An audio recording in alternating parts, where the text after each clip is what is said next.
আসসালামু আলাইকুম প্রিয় শিক্ষার্থী বন্ধুরা, আজকে আমি তোমাদেরকে পঞ্চম শ্রেণীর ৮৬ পৃষ্ঠারের ৭ নং এই সৃজনশীল অঙ্কটা তোমাদেরকে বুঝিয়ে দেব।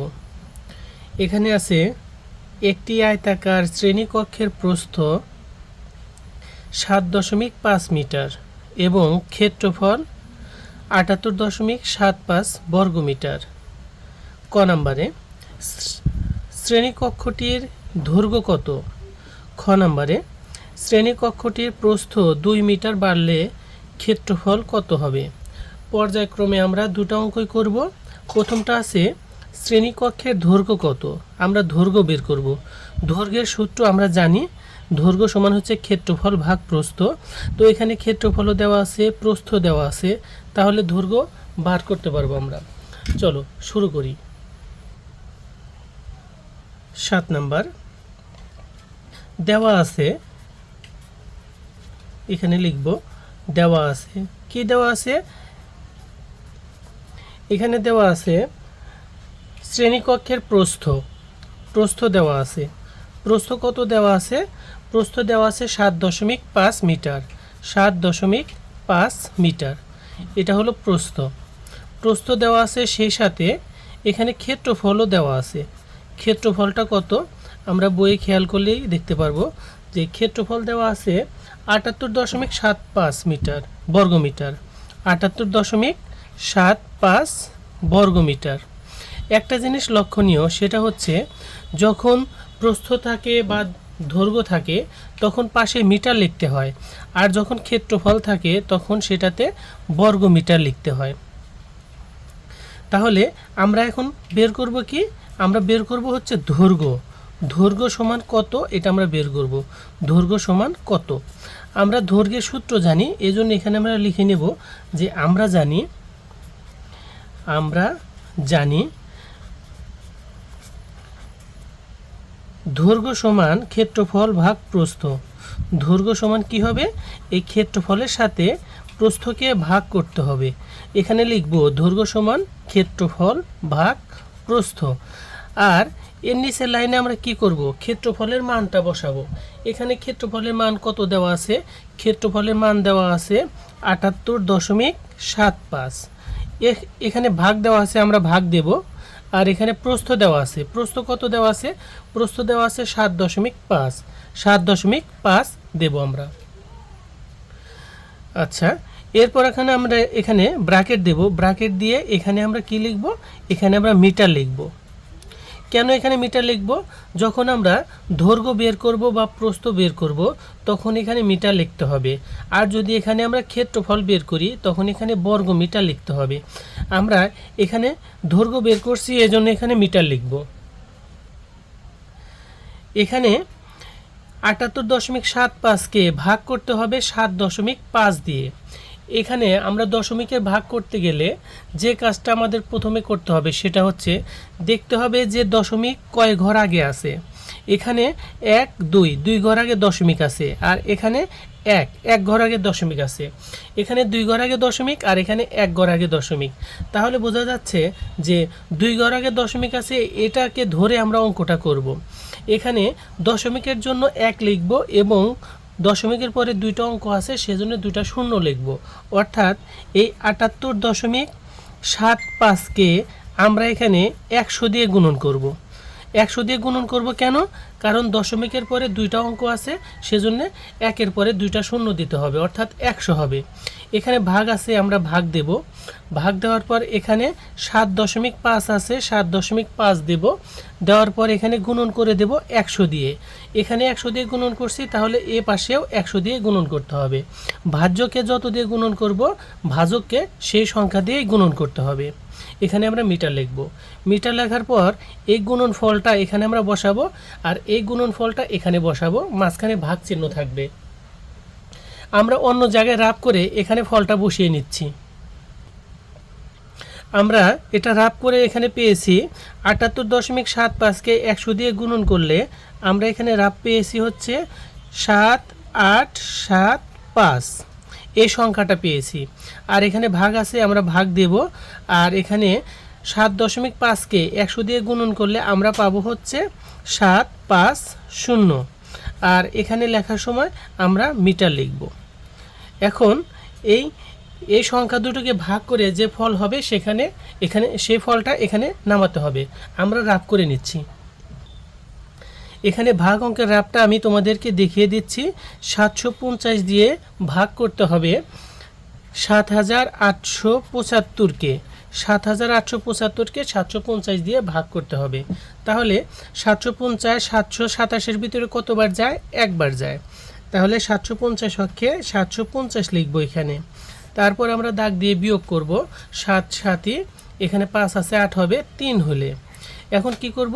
এখানে এটাকে কেটে নিয়ে আসবো। এই 5কে এখানে কেটে নিয়ে আসলাম। 5 কেটে নিয়ে আসার পরে 750 375 ভিতরে যাচ্ছে না, একবারও যাচ্ছে না, সেজন্য এখানে আমরা শূন্য বার দেব। শূন্য বার দিলে এখানেও শূন্য হবে। তারপর শূন্য হওয়ার পর এটাকে আমরা বিয়োগ করলে আমরা সেই আগের সংখ্যাটাকেই পাবো। এখন কি করব?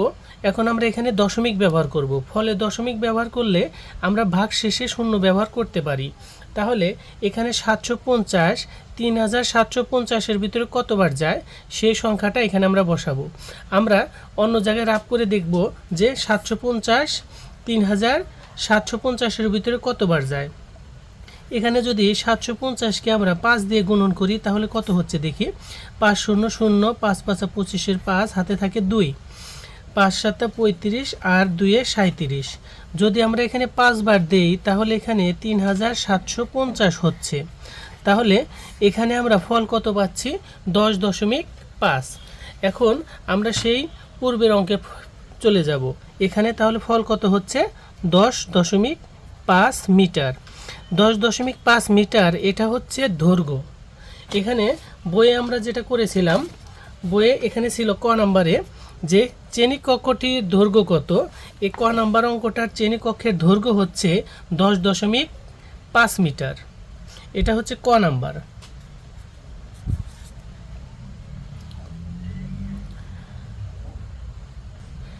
এখন আমরা খ নাম্বার অঙ্কটা করব। শ্রেণীকক্ষটির প্রস্থ 2 মিটার বাড়লে ক্ষেত্রফল কত হবে? এবার আমাদেরকে ক্ষেত্রফল বের করতে হবে। এখানে আগে থেকে এখানে প্রস্থ দেওয়া ছিল 7.5 মিটার, কিন্তু এখানে বলা হয়েছে শ্রেণীকক্ষটির প্রস্থ 2 মিটার বাড়লে। আগে যদি 7.5 মিটার থাকে এখন আর 7.5 মিটার লেখা যাবে না। কেন লেখা যাবে না? কারণ এখানে আরও 2 মিটার বেড়ে গেছে, অর্থাৎ আরও 2 মিটার বেশি লিখতে হবে। 7.5-এর সাথে 2কে যোগ করে যে ফল হবে সেই ফলটা লিখতে হবে। অর্থাৎ 7.5-কে যদি আমরা 2 দিয়ে যোগ করি তাহলে 7 আরও 2 তাহলে 9 হবে, 9.5 মিটার হবে। তাহলে আমরা প্রস্থটা এখানে 9.5 পাবো, আর দৈর্ঘ্যটা আমরা আগেই বের করে নিয়েছি 10.5। এই 10.5 হচ্ছে দৈর্ঘ্য আর প্রস্থ হচ্ছে 7.5। এটাকে আমরা গুণন করলে ক্ষেত্রফল পেয়ে যাব। এখন আমরা ক্ষেত্রফল বের করার জন্য আমাদেরকে প্রস্থটা বের করে নিতে হবে। ক থেকে প্রাপ্ত কতে আমরা কি পেয়েছিলাম? কতে আমরা দৈর্ঘ্য পেয়েছিলাম। ক থেকে প্রাপ্ত দৈর্ঘ্য সমান কত পেয়েছিলাম? 10.5 মিটার পেয়েছিলাম। এটা হচ্ছে কতে আমরা বের করেছি 10.5 মিটার, এটা হচ্ছে দৈর্ঘ্য। আর এখানে আমরা প্রস্থটা বের করব। অতএব প্রস্থটা কত হবে?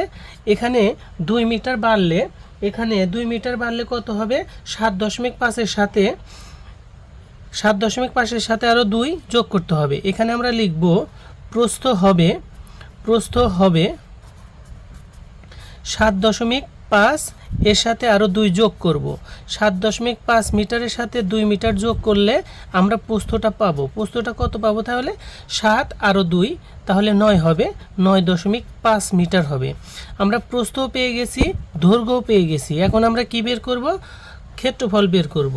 যে ক্ষেত্রফল সমান কত এটা আমরা আগে লিখে নেব, যে অতএব ক্ষেত্রফল সমান কত।